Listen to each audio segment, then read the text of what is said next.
Welcome in, everyone, to another episode of my top 5 Dynasty stashes. This has been my most successful series ever. So let's jump straight into the first stash and make this another great video. So first one is Darnell Mooney. I'm trying to expand the definition of stash a little bit because everyone has different definitions of bench depth in their Dynasty leagues. Some are in bigger leagues, some smaller. So I know that Mooney isn't on waivers in most leagues, but he could be a throw-in. It's a part of trades, could have hit waivers in really shallow leagues.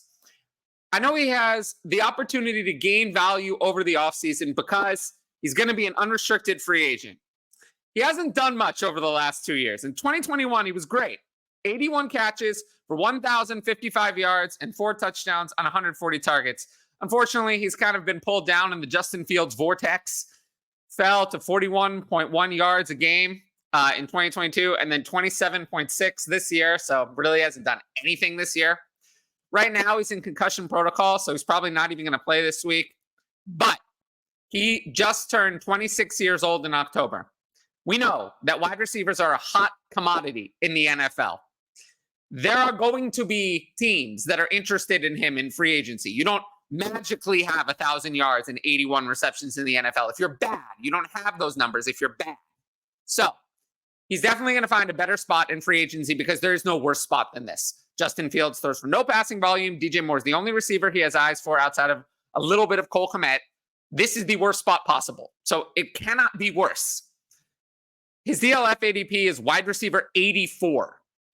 I think that that's way too low for a player that we know is good, or at least showed signs of being good at some point. So definitely someone I would look to add in my shallower Dynasty leagues or as a throw-in in trades.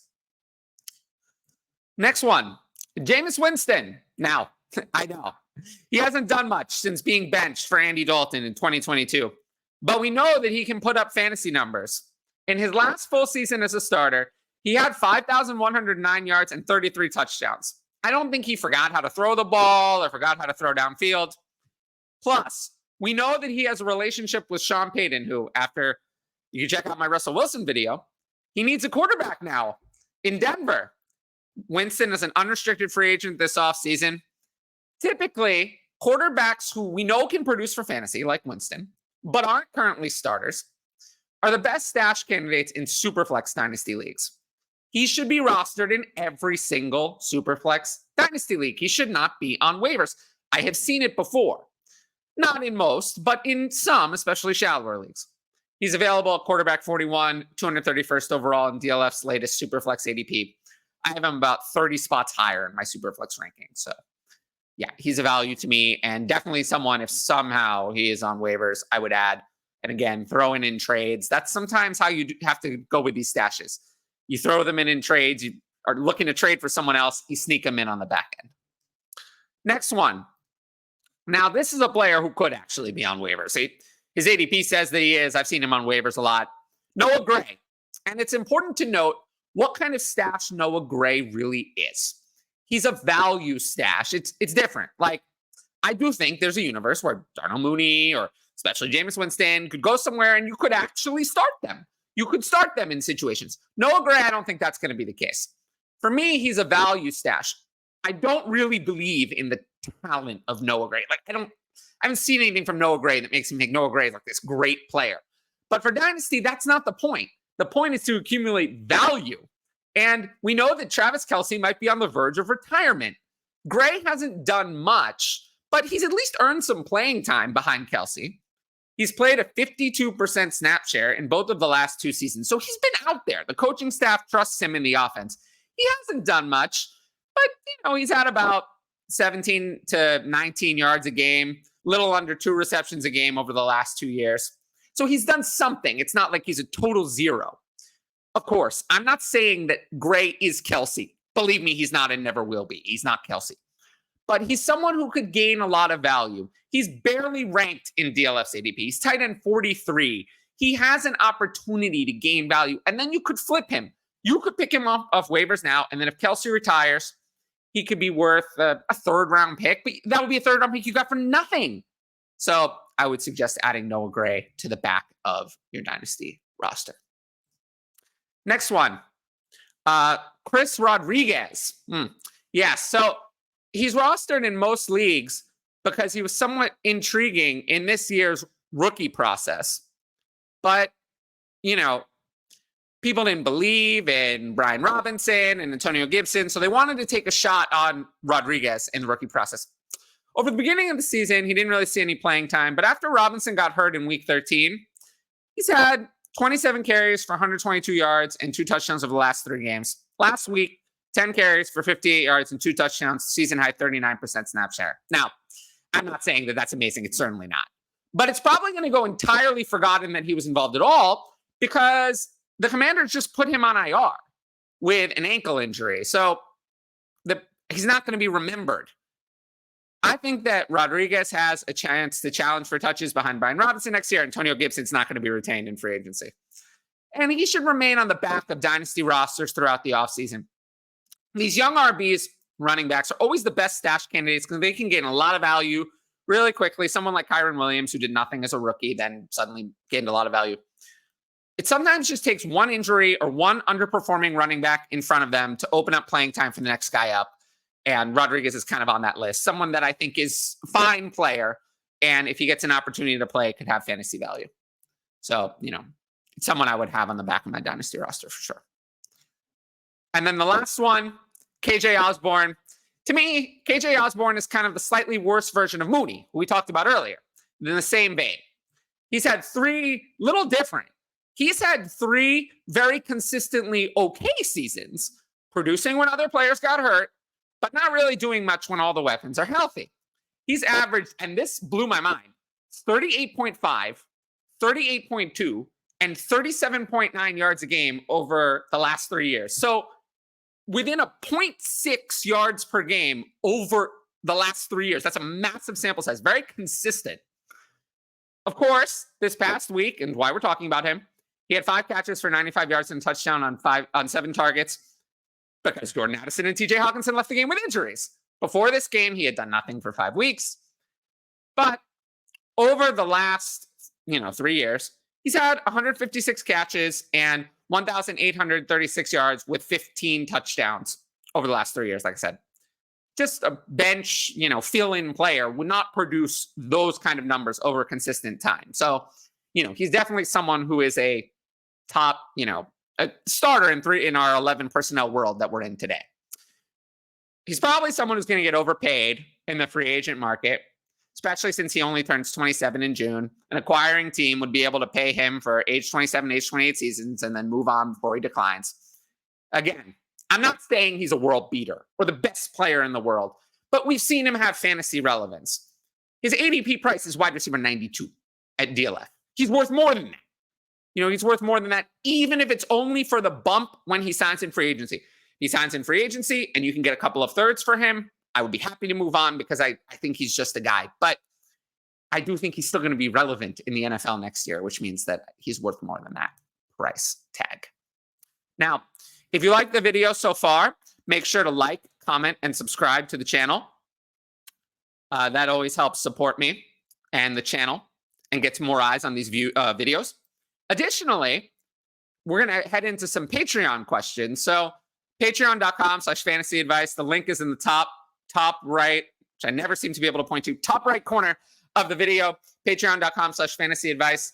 And only patrons get to ask in advance questions for the YouTube. I have 5 questions, 4.5 kind of questions queued up for today. So we're going to jump into those questions right now. The first one, do you still believe in Marvin Mims? Thoughts about him in 2024? The answer is not really. He's been so bad as a rookie. Despite there being injuries, opportunity for playing time, he hasn't done anything. And his playing time has been actually kind of reduced as the year goes on. Even in this last game, he didn't even get 50% of snaps when Cortland Sutton was hurt. Sean Payton picked him, so there's really no excuse. It's not like he's a holdover from another regime. I'm going to say no. Like, I don't think Marvin Mims is worth any second in the 2024 class. As in, I would rather have any second over him, which means he was picked in the second in almost every rookie draft. So that means he's lost value. And usually players who lose value are face planters, which usually means that they fail. Almost always. I mean, it's like 85, 90%. It's your Sky Moores, that type of player. So yeah, I do not still believe in Marvin Mims. I would love your opinion on Drake London next season. So Drake London had an excellent rookie year. Excellent. I mean, he did really well. I mean, he was very productive for a rookie at over 1,000 yards, I believe. And then this year, Drake London is fine. There's nothing wrong with Drake London. Now, is Drake London Garrett Wilson? No. Drake London is not as talented as Garrett Wilson. He can't quite get there in the bad offense like Garrett Wilson can. He doesn't have that same ability. But if you give Drake London any competent quarterback, I think he is a productive wide receiver. There's nothing wrong with Drake London's talent. He's very young. He was, a 2001 birthday, so he's still only 22 years old. So I have no concerns about Drake London. But I will say that he is not like elite of the elite. So if they don't get a quarterback, he's going to be like wide receiver 25 to 30. If they do, then he has, high-end wide receiver 2 upside, depending on who the quarterback is. Kirk Cousins will be the best case scenario. But even Russell Wilson, I mean, we saw what Russell Wilson has done for Cortland Sutton. If Russell Wilson were there, Drake London would be top, 25 at a minimum for me next season. So we drop Trey Lance to stash any of these backup quarterbacks that started in 2023. I'm assuming this is Superflex. But either way, Flack, Browning, Easton Stick, Gardner Minshew, etc. So of these, Easton Stick is completely irrelevant. He's just starting because the Chargers didn't bother to pick up anyone else. Jake Browning, I think we kind of saw last week that things kind of expired. He's a backup. Flacco is so old, I don't think Joe Flacco is really coming back for next year. Maybe I'm wrong. I don't know. But I would still rather have Trey Lance. Gardner Minshew is the only interesting one. Gardner Minshew has played a majority of the season. Gardner Minshew is currently a playoff quarterback. So what's more likely? Gardner Minshew starting week 1, 2024, or Trey Lance starting week 1? It's Gardner Minshew is more likely. So I would rather have Gardner Minshew. But Trey Lance is not a drop for me in Superflex. We know that the fantasy upside is there. We know the rushing is there. He's still very young, younger than quarterbacks coming into this year's class. So I'm not going to drop Trey Lance in most Superflex formats. But of these, Minshew is the only one I would prefer over him. Did 2020, and I wanted to end on this because I thought this was a good question. Did 2023 do anything for you when evaluating talent versus situation for prospects in the future? Asking because we had players with great situations, Mingo, bust, compared to others in much worse situations, Reed. Well, I'll be honest, I'm not sure that was true.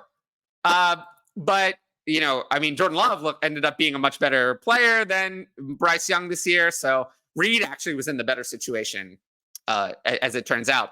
And that kind of goes to what my answer to this question is. The answer is no. Situation is very hard to predict, right? It's so many variables are involved in that.